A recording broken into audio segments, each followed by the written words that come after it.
Kejaksaan Negeri Langsa memusnahkan sejumlah barang bukti hasil kejahatan yang telah berkekuatan hukum tetap.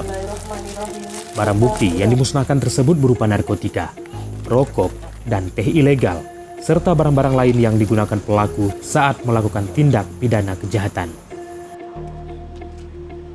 Barang bukti sabu seberat 1,3 kg dimusnahkan dengan cara di-blender dan dilarutkan dengan deterjen.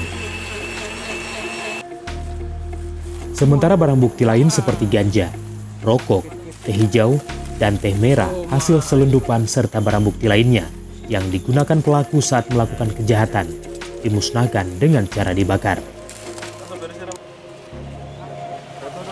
Kepala Kejaksaan Negeri Kota Langsa, Viva Hari Rustaman mengatakan, barang bukti yang dimusnahkan tersebut merupakan barang bukti yang disita sejak Februari hingga November 2021 dari 92 perkara yang sudah berkekuatan hukum tetap.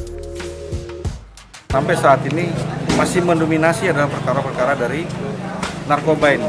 Nah, sehingga hari ini kita sengaja undang perwakilan dari adik-adik SMA, ya, sehingga mereka tahu nantinya bahwa narkoba ini begini dan harus dijauhi, dilarang dan dijauhi.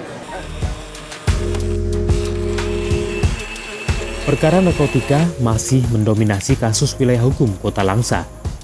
Pihak kejaksaan akan terus berupaya memberantas tindak kejahatan di tengah masyarakat serta akan fokus pada penegakan hukum.